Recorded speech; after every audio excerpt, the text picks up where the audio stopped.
نہ کہیں اس کی زندگی میں کوئی ایسی چیز ہے جو اسے بے چین رکھتی ہے، پریشان رکھتی ہے، غمگین رکھتی ہے.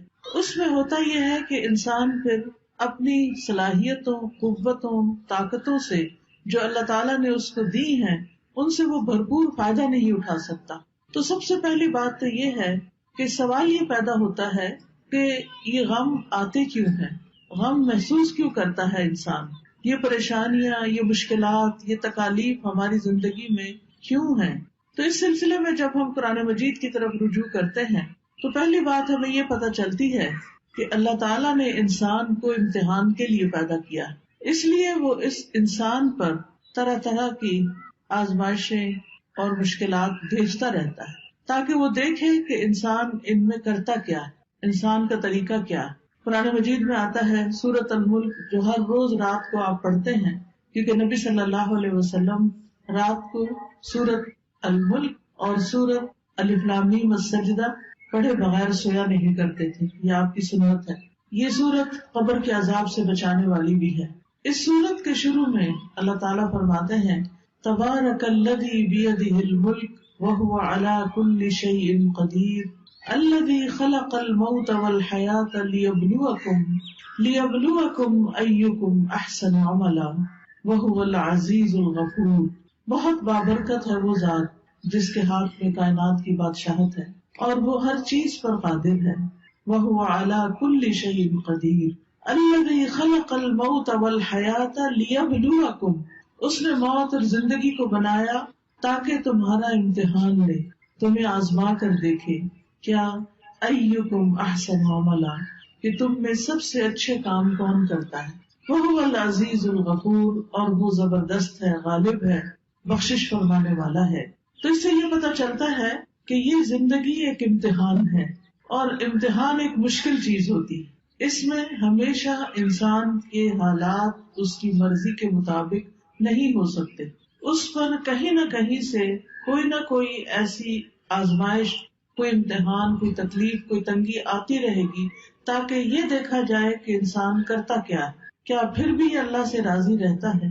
کیا پھر بھی یہ اللہ کی طرف رجوع کرتا ہے؟ کیا یہ واقعی اللہ کا بندہ بن کے رہتا ہے، یا اس آزمائش کی گھڑی میں پھسل جاتا ہے اور شیطان جو ہر وقت اس کو اچکنے کے لیے تیار ہے وہ اس کا نوالا بن جاتا ہے. پھر اسی طرح یہ بات بھی یاد رکھنی چاہیے کہ انسان پر بہت سی تکلیفیں اس کے اپنے اعمال کی وجہ سے ہی آتی ہیں. سورۃ الشورى میں اللہ تعالیٰ فرماتے ہیں وَمَا أَصَابَكُم مِّن مُّصِيبَةٍ فَبِمَا كَسَبَتْ أَيْدِيكُمْ وَيَعْفُو عَن كَثِيرٍ. اور جو بھی تمہیں کوئی مصیبت پہنچی تو وہ اس وجہ سے ہے جو تمہارے ہاتھوں نے کمایا، یعنی تمہارے اپنے اعمال کی وجہ سے تمہارے لیے بہت سی مشکلات کھڑی ہوئی ہیں، اور وہ بہت سی چیزوں سے درگزر کر جاتا ہے، یعنی ان پر تو وہ سزا دیتا بھی نہیں، ان پر تو وہ تمہیں کسی پریشانی میں مبتلا نہیں کرتا، بلکہ تمہارے گناہوں کے باوجود، تمہاری زیادتیوں کے باوجود بھی وہ تمہیں اپنی عنایتوں اور نوازشوں سے معمور رکھتا ہے. پھر اسی طرح یہ ہے کہ انسان بعض اوقات اللہ کی عبادت سے منہ موڑتا ہے، اللہ کے ذکر سے منہ موڑتا ہے تو اس پر کوئی تکلیف آ جاتی ہے، کیونکہ اللہ نے ہمیں اپنی عبادت کے لیے پیدا کیا ہے. سورۃ الذاریات میں آتا ہے وَمَا خَلَقْتُ الْجِنَّ وَالْإِنسَ إِلَّا لِيَعْبُدُونِ، کہ میں نے جن و انس کو اپنی عبادت کے لیے پیدا کیا ہے. تو انسان جب اللہ کی عبادت سے منہ موڑ کر دنیا کا بندہ بننے لگتا ہے تو اللہ تعالیٰ اس کو واپس اپنی طرف لانے کے لیے کسی تکلیف میں مبتلا کرتا ہے تاکہ یہ بندہ اللہ کو یاد کرے. اور جو شخص مستقل طور پر اللہ سے روگردانی کر لیتا ہے اللہ کی یاد سے، تو اللہ تعالیٰ اس کے لیے دنیا کی زندگی بھی تنگ کر دیتے ہیں. اللہ تعالیٰ کا فرمان ہے سورۃ طٰہٰ میں وَمَنْ أَعْرَضَ عَنْ ذِكْرِي فَإِنَّ لَهُ مَعِيشَةً ضَنْكًا وَنَحْشُرُهُ يَوْمَ الْقِيَامَةِ أَعْمَىٰ.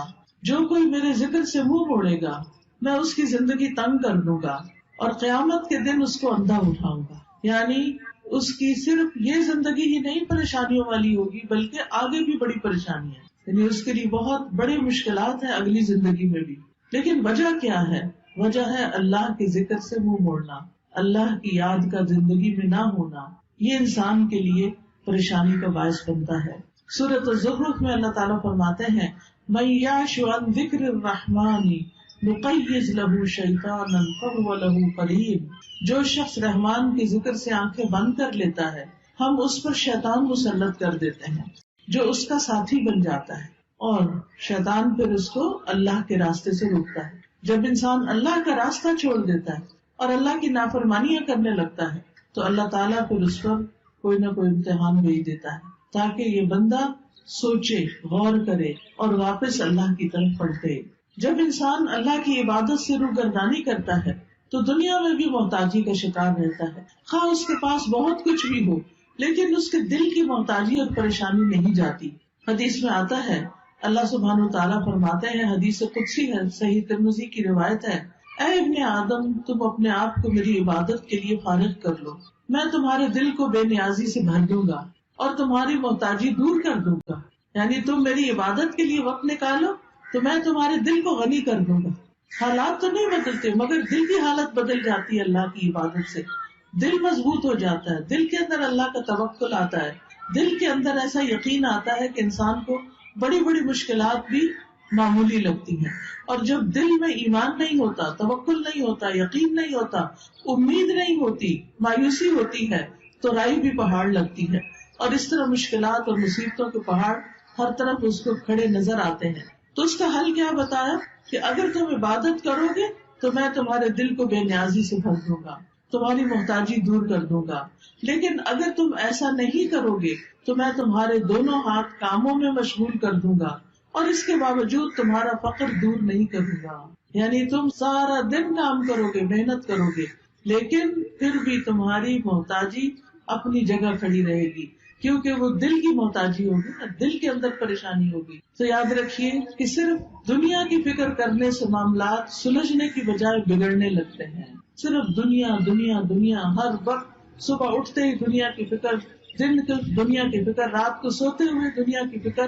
تو رسول اللہ صلی اللہ علیہ وسلم نے اس کے بارے میں فرمایا، جس شخص کا مقصد اور پریشانی یا غم دنیا کا ہو اور وہ دنیا کا ہی ہو کر رہ جائے اور وہ اسی کی نیت رکھتا ہو تو اللہ تعالیٰ اس کا فقر اس کی آنکھوں کے سامنے کر دیتے، یعنی پھر اللہ تعالیٰ بھی اس کو اس کے حال پر چھوڑ دیتے ہیں۔ وہ دنیا کے لیے زیادہ کنسرن ہے، زیادہ فکر مند ہے تو اللہ تعالیٰ اس کو اسی کے حوالے کر دیتے ہیں اور اس پر اس کے معاملات بکھیر دیتے ہیں۔ اس کو سمجھ نہیں آتا کہاں سے شروع کروں اور کہاں پر ختم کروں، اور اس کو اس سے اتنا ہی ملتا ہے جو اس کے لیے لکھ دیا گیا ہو۔ اور جس شخص کا مقصد اور حرص آخرت ہو اور وہی اس کا ہدف بن جائے اور وہ اسی کی نیت کرتا ہو، یعنی اس کا ہم و غم آخرت ہے کہ کل کیا ہوگا، دنیا کی زندگی تو گزر جائے گی، میرا کل کو کیا بنے گا جب میں اللہ کے حضور پیش ہوگا، وہاں میرا ٹھکانہ کیا ہوگا۔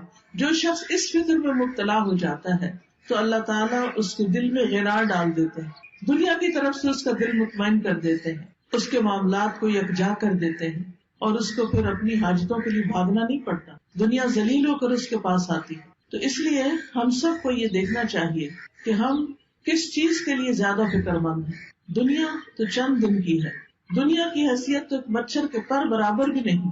دنیا کا بڑے سے بڑا نقصان ایسا ہی ہے جیسے مچھر کا پر ٹوٹ کے گر گیا ہو، لیکن اصل نقصان، اصل مشکل، اصل پریشانی تو آخرت کی پریشانی ہے جس کے لیے ہم سب کو فکر مند ہونے کی ضرورت ہے۔ دنیا کی فکر کرنے والے سے رب کی بے نیازی ہوتی ہے۔ نبی صلی اللہ علیہ وسلم نے فرمایا، جو اپنے غموں کو ایک ہی غم بنا لے، جو اپنے غموں کو ایک ہی غم بنا لے اور وہ آخرت کا غم ہو تو اللہ اس کے دنیا کے غموں سے اسے کفایت کرے گا، اس کے دنیا کے غم دور ہو جائیں گے۔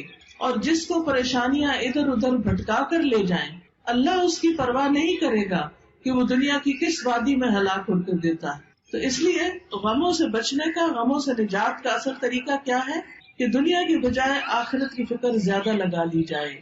یاد رکھیے، جہاں دنیا کی حرص زیادہ ہوتی ہے، دنیا کی محبت زیادہ ہوتی ہے، وہاں اللہ کی محبت میں کمی آ جاتی ہے، وہاں پر اللہ کی محبت میں کمی آ جاتی۔ نبی صلی اللہ علیہ وسلم نے فرمایا، قیامت قریب آ چکی ہے لیکن لوگوں میں دنیا کی ہی حرص بڑھے گی، یعنی جتنی جتنی قیامت قریب آ رہی ہے اتنی اتنی دنیا پھیلتی جا رہی ہے ان کے سامنے، اور اس کی محبت اور اس کے پیچھے بھاگنا اور زیادہ بڑھتا جا رہا ہے اور اللہ سے دوری میں ہی اضافہ ہوگا۔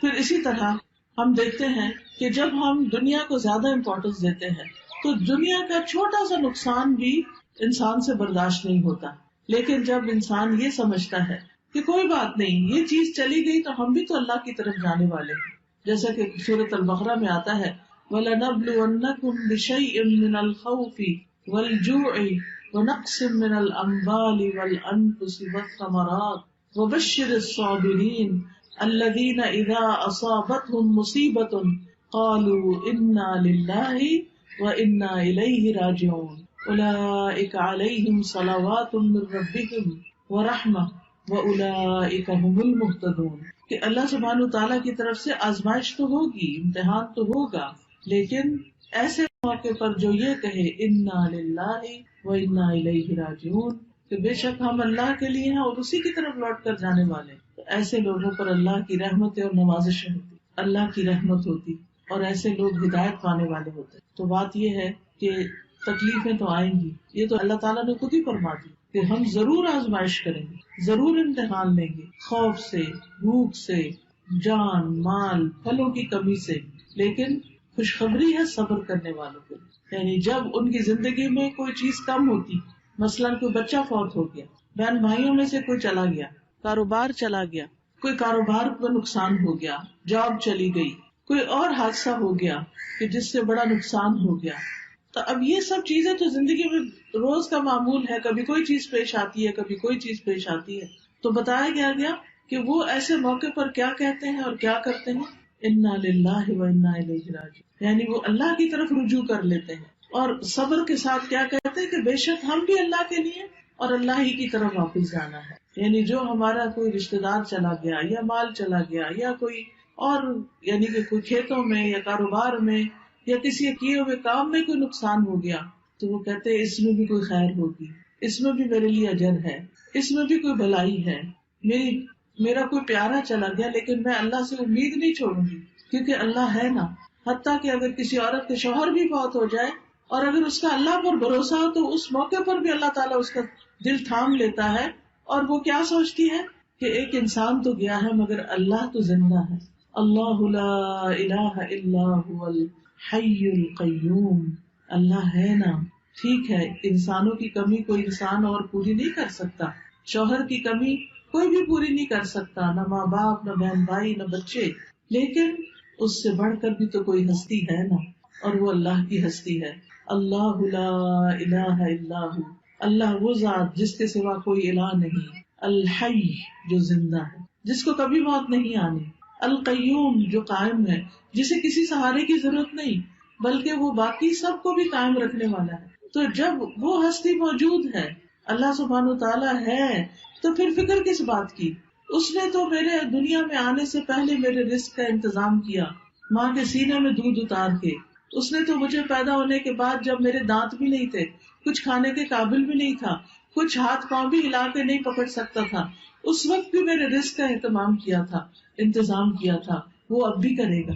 تو ایسا شخص اس شدید غم کے موقع پر بھی سکون میں ہوتا ہے کہ اللہ ہے نا، وہ کہیں سے بندوبست کرے گا نا، وہ کوئی ذریعہ بنا دے گا نا، کیونکہ اصل الرزاق تو وہی ہے، انسان تو صرف سبب ہے، وسیلہ ہے۔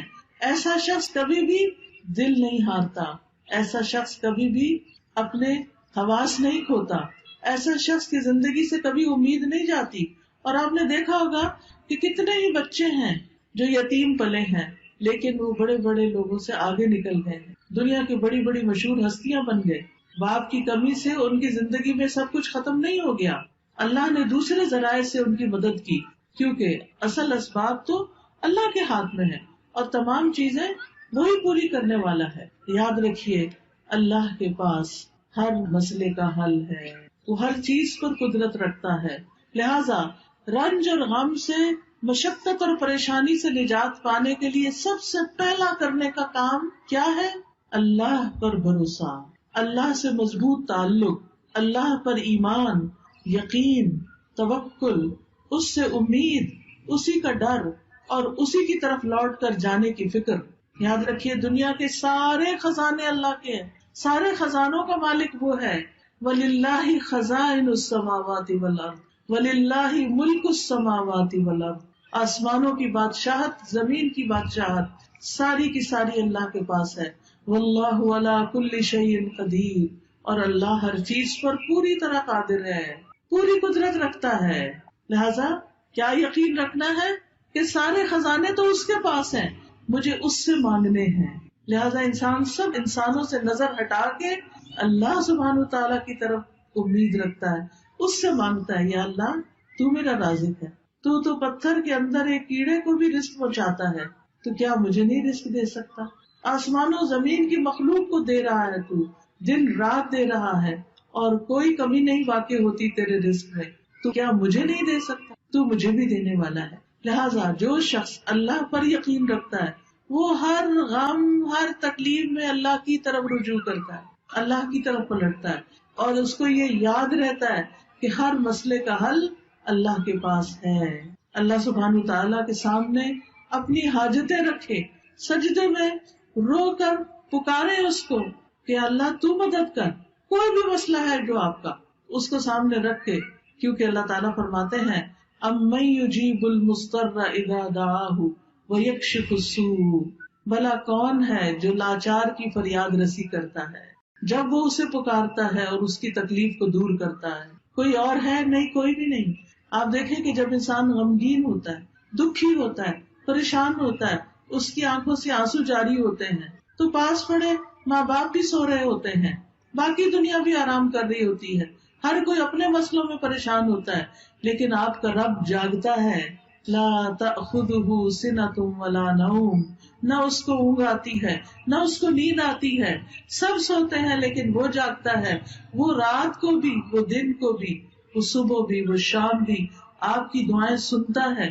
لہٰذا اس کی طرف رجوع کرنا ہے. چھوٹی ضرورت ہو، بڑی ضرورت ہو، لوگوں کی طرف لالچ کی نگاہ سے نہیں دیکھنا کہ ان کے پاس بہت کچھ ہے، نہیں، اللہ کی طرف دیکھنا ہے. رسول اللہ صلی اللہ علیہ وسلم نے فرمایا جسے انتہائی شدید حاجت آ پڑے، یہ شدید ضرورت اس کو ہو جائے کوئی، اور اس نے اسے لوگوں پہ پیش کر دیا تو اس کی وہ حاجت دور نہ ہوگی. کہ لوگ اکثر کیا چاہتے ہیں کہ یہ بندہ جو پریشان ہے پریشان ہی رہے، وہ مدد نہیں کرنا چاہتے.